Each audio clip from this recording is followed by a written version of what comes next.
Yogesh train की general bogie में birth seat पर सोया हुआ था। गाड़ी रुक कर वापस चली तो अचानक उसकी नज़र अपनी तलाकशुदा पत्नी रागिनी पर पड़ी। पता नहीं कब वह उसके सामने वाली सीट पर आकर बैठ गई थी। 6 साल बाद वह उसे देख रहा था। वह बहुत कमजोर हो गई थी। उसने पुरानी सस्ती सी साड़ी पहन रखी थी, न माथे पर बिंदी और न गले में मंगलसूत्र था। तो क्या उसने अभी तक दूसरा विवाह नहीं किया? क्या अभी तक वह मेरी तरह अकेली ही है? योगेश ऐसा सोच ही रहा था कि तभी रागिनी की नज़र उस पर पड़ी। नजरें मिली तो योगेश दूसरी तरफ देखने लगा। फिर पता नहीं योगेश के दिमाग में क्या आया कि वह सीट के नीचे उतर आया और रागिनी के पास बैठे लड़के से कहा कि वह ऊपर वाली सीट पर चला जाए। लड़का मान गया। तब योगेश रागिनी के पास बैठ गया। बैठते ही योगेश बोला, रागिनी कैसी हो? रागिनी ने नज़र न मिलाते हुए खिड़की की तरफ देखते हुए बोला कि मैं ठीक हूँ। और आप? योगेश बोला, मैं भी ठीक हूँ और कानपुर जा रहा हूँ। त्योहार होने के कारण रिजर्वेशन सीट नहीं मिली, इस कारण जनरल बोगी में आना पड़ा। तुम कहाँ जा रही हो? वह बोली, मैं भी कानपुर ही जा रही हूँ। आजकल माँ वहीं बड़े भैया के पास ही है, बीमार है इसलिए मिलने जा रही हूँ। काफ़ी देर दोनों चुप रहे। फिर योगेश बोला, एक बात पूछूं? रागिनी ने आंखों से ही पूछा। क्या? योगेश संकोच करते हुए पूछा, अभी तक शादी क्यों नहीं की? वह कुछ नहीं बोली, मगर जब योगेश ने दोबारा नहीं पूछा तो रागिनी ने पूछा, आपने की है शादी? योगेश ने भी बिना बोले ना में गर्दन हिला दी। फिर काफ़ी देर तक दोनों चुप रहे, मानो एक दूसरे को परख रहे थे। डिब्बे में कुल्फी बेचने वाला आ गया था। योगेश बोला, खाओगी? रागिनी ने ना में सिर हिला दिया। योगेश ने रिक्वेस्ट करते हुए फिर पूछा, खा लो यार, तुम्हारे साथ मैं भी खा लूँगा। जानता हूँ तुम्हारी सबसे बड़ी कमज़ोरी है कुल्फी। वह थोड़ा मुस्कुराई तो योगेश ने महसूस किया कि वह अपनी आंखों से बहने वाले आंसुओं को समेटने का प्रयास कर रही है। 5 साल उसके साथ रहा था जब वह अपने आंसुओं को समेटने का प्रयास करती थी तो ऐसे ही मुस्कुराया करती थी। योगेश दूसरी तरफ देखने लगा तो रागिनी चुपके से अपनी आंसुओं को पोंछने लगी।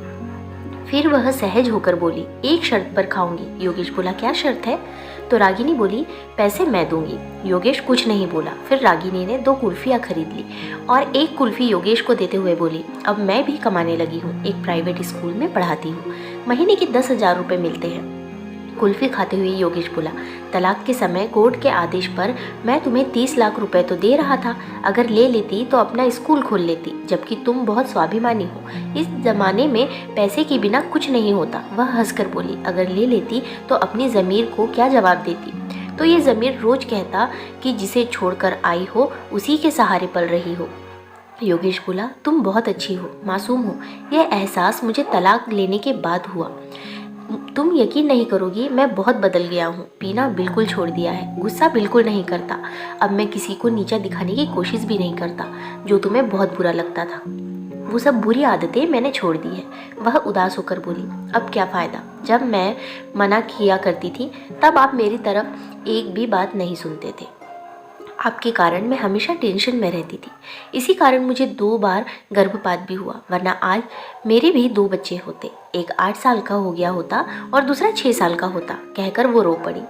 बच्चों की बात पता चली तो योगेश के भी आंखों में आंसू आ गए, लेकिन वह पुरुष था तो आंसुओं को पलकों तक पहुंचने से पहले ही पी गया और बोला, कभी कभी लगता था कि मैं बहुत बुरा आदमी हूँ। मैंने कभी रिश्तों की कदर नहीं की, उसी की सजा झेल रहा हूँ आज।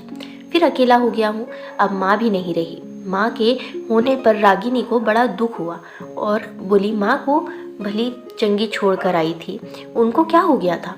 इस पर योगेश बोला, भावुकतावश अपने आंसुओं को रोक नहीं पाया और बोला, वो तुम्हें हर दिन याद करती थी, बोलती थी बहू को वापस ले आओ। मैं उन्हें कैसे समझाता कि तलाक के बाद बहुएं घर वापस नहीं आती। फिर दोनों के बीच चुप्पी छा गई। कानपुर आ गया था, स्टेशन आने वाला था। योगेश बोला, वापस कब जाओगी? रागिनी बोली, आज रात को यहीं रुकूंगी, कल की सुबह की ट्रेन से वापस जाऊंगी। फिर वह खड़ी हो गई।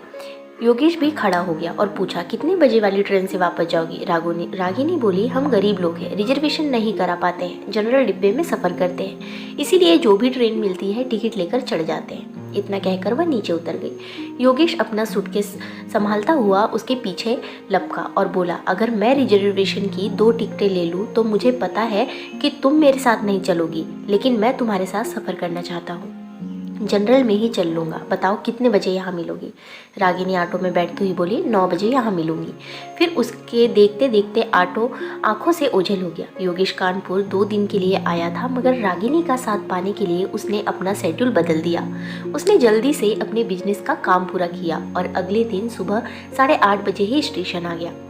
रागिनी 9 की जगह 10 बजे स्टेशन पहुंची और बोली, आप अभी तक यहीं पर हैं? मैं सोच रही थी कि आप चले गए होंगे। रागिनी बहुत खुश थी, बोली, माँ अब बिल्कुल ठीक है। योगेश बोला, मैं तुम्हारा भी टिकट ले आया हूँ, अब 30 रुपये के टिकट के लिए कुछ कहना मत। रागिनी हंसते हुए बोली, अभी ट्रेन आने में आधा घंटा है, चलो तब तक कुल्फी खाते हैं, पैसे मैं दूंगी, हिसाब बराबर हो जाएगा।